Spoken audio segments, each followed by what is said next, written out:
Lalu kemudian saya berkenalan dengan satu guru orang India. Itu gurunya bercerita tentang Ho'oponopono pada saat itu.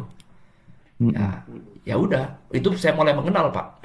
Oh, seperti ini ya. Saya pikir waktu itu spiritual ini apa ya? Seperti gak ada bedanya dengan agama ya, saya pikir ya. Pada saat itu.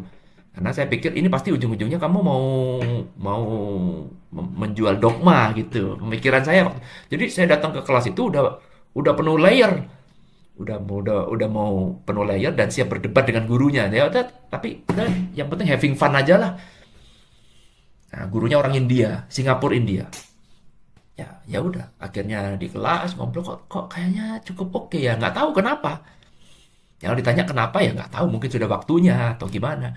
Nah, sejak saat itu saya mulai tertarik ke dunia spiritual, pengembangan diri ya. Jadi ilmu pertama yang saya pelajari itu adalah Ho'oponopono. Karena itu saya Mm-mm. punya grup di Facebook namanya Practical Ho'oponopono. Itu tuh sedikit dielaborasi Ko Irwan barangkali tentang Ho'oponopono gitu, praktik dan manfaatnya dalam kehidupan. Ya, iya. Jadi gini, Ho'oponopono itu sebenarnya seperti budi pekerti, Pak. Ya, di tempat kita. Jadi di Hawaii itu orang Hawaii kan. Itu kan Mm-mm. bahasanya mereka orang Hawaii. Jadi kalau sempat pergi ke Hawaii, lalu kemudian tanya sama mereka, "Oh, saya lagi belajar Ho'oponopono." Mereka kan bingung. Hah? Ho'oponopono dipelajarin. Bingung. Ya sama seperti kalau sekarang saya bule datang ke Jawa, lalu kemudian saya bilang ketemu Pak Hendra, "Pak Hendra, saya lagi belajar budi pekerti. Saya ikut seminarnya budi pekerti." Maka Pak Hendra kan bingung, "Hah? Budi pekerti? Seminar?" Ya. Nah, eh, kebetulan pada saat itu saya ikut Pak, apa namanya kelasnya Dr. Hewlett. Jadi pada saat itu guru saya orang India itu dia tidak menyebutkan Ho'oponopono, enggak. Ya mungkin egonya dia ya. Saya pikir itu ilmunya dia.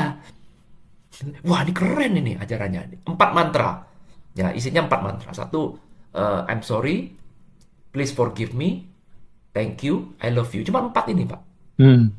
Jadi I'm sorry itu apa? Saya menyesal. Mm-mm. Please forgive me. Please forgive me itu berarti maafkan saya. Mm-mm. Thank you, terima kasih. I love you. Saya mengasihimu, saya mencintaimu. Ya. Nah, apa hebatnya dari 4 kata ini? Dia mengatakan bahwa 4 kata ini adalah kata yang sifatnya dari compassion, welas asih, compassion. Di mana compassion itu adalah sebuah state yang ego kita nggak suka. Jadi ketika kita ego kita lagi tinggi-tingginya, Pak, nggak mungkin kita bisa mengucapkan 4 itu dengan tulus, nggak mungkin. Hmm. Dan nanti pada saat kita mau mati, Pak, kan ego tuh hanya muncul kalau soul bertemu dengan tubuh kan. Jadi kalau ada pikiran. Jadi pada nanti kita mati kan tubuh sama pikiran kan ikut mati kan. Jadi yang tersisa kan cuma soul. Ya, ketika pikiran sudah mau mati, maka pada umumnya ego mulai rontok, Pak. Karena nggak ada lagi. Karena itu kalau kita pakai pikiran, kita nggak boleh ngomong kematian. Tabu. Nggak boleh. Saru. Ngomong kematian. Nggak boleh. Tabu. Nggak boleh. Karena Hmm. apa? Pada saat mati, pikiran ikut mati. Jadi dia nggak mau. Kalau yang kepengen hidup selamanya adalah pikiran. Karena pikiran nggak suka mati. Ya, sehingga ketika pikiran sudah tahu mau mati, maka yang tersisa 4 ini, Pak, yang diucapkan. Coba deh, Pak Hendra ingat-ingat, mungkin ada kejadian pernah lihat orang mau mati, atau lihat film-film misalkan, atau baca buku, whatever segala macam. Orang kalau sudah mau mati, Pak, pasti dia tidak jauh-jauh. Pesan terakhirnya masih cuma ini, Pak. Hmm. Ya, jadi ini ceritanya nih, pada saat di Kaliandra itu, gurunya yang India itu cerita bahwa di Singapura itu dia punya 2 temen, orang Chinese, yang kakak adik, Pak. Ini bermusuhan. Bermusuhan itu udah level dewa ya. Jadi sampai bener-bener nggak tahu apa masalahnya. Pokoknya saya benci banget sama lihat kakak saya ini. Kakaknya juga bilang, saya juga benci banget lihat adik saya. Laki sama laki. Ya, musuhan. Jadi sampai saking musuhannya, anaknya nggak boleh kontak, istri-istrinya juga nggak boleh kontak. Jadi mereka sudah benar-benar putus kontak semuanya. Kayak lepas saudara. Kamu sudah bukan saudara saya lagi gitu. Nah, lalu suatu saat eh, kakaknya yang nggak salah, kakaknya itu naik pesawat, Pak.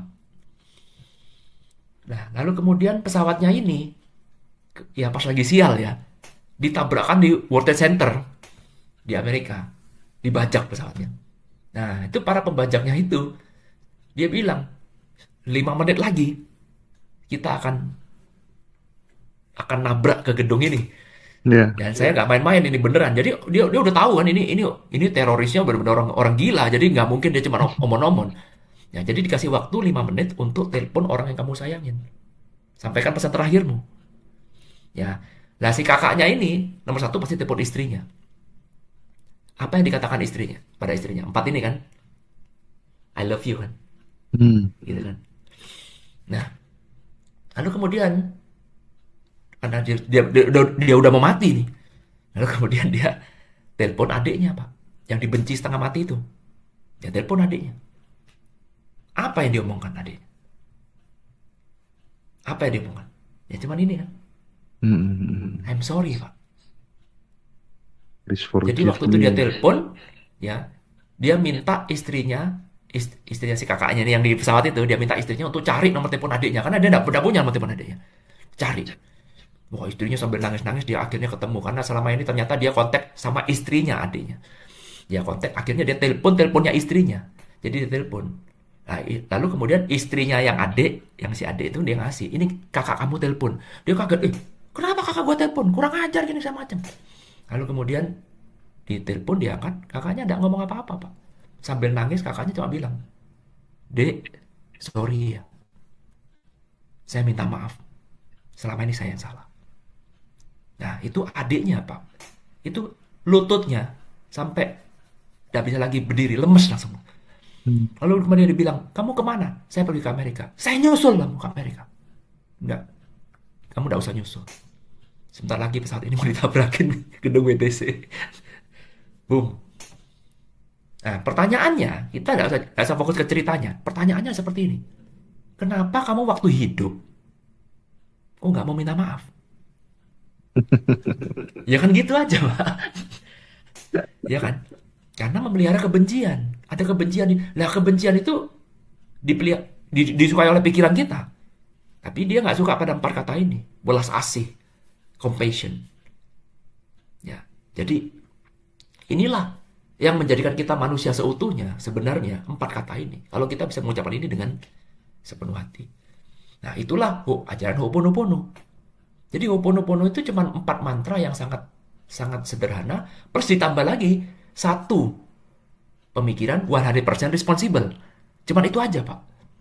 100% responsible artinya segala sesuatu yang terjadi dalam hidup ini adalah karena saya, bukan karena orang lain. Kita tidak lagi cari kambing hitam.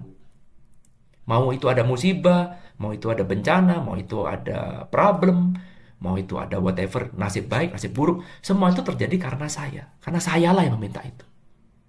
Sayalah yang memprogram itu. Dan saya mengakui itu. Jadi kita tidak menyalahkan orang tua, tidak menyalahkan pasangan, tidak menyalahkan teman kita yang brengsek, tidak menyalahkan bos kita, apalagi menyalahkan semesta. Enggak. Karena sepanjang kamu menyalahkan semesta, kamu tidak take 100% responsible, maka ya kamu akan terjebak-jebak terus di situ. Itulah sebabnya kenapa masalah itu berulang menurut Ho'oponopono. Ya, karena kamu terus memelihara itu, tidak mau lepas. Karena itu Ho'oponopono cleansing, dia meng-cleansing, Pak, membersihkan.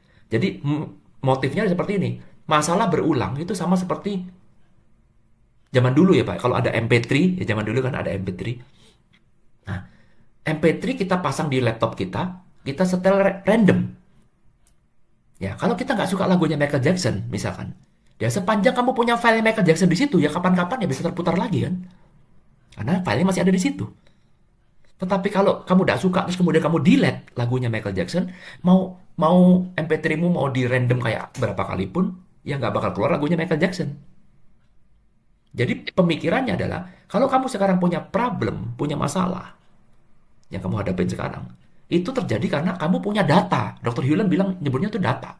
Data yang tersimpan dalam dirimu yang belum beres. Gitu. Karena kalau data itu tidak ada, nggak mungkin kamu mengalami ini. Nggak mungkin. Jadi ada data. Kita fokus ke data. Data itu yang mau kita cleansing. Bagaimana cara meng-cleansingnya? Dengan menggunakan 4 kata ini. I'm sorry, please forgive me, thank you, I love you. Jadi kita menerima data itu. Bahkan kita meminta maaf pada pada diri ini sebenarnya. Karena sayalah yang menyebabkan kita mengalami problem ini. Sayalah yang menanamkan, menginstal file itu ke dalam tubuh ini, ke dalam pikiran ini, sehingga ini terjadi. Gitu pemikirannya.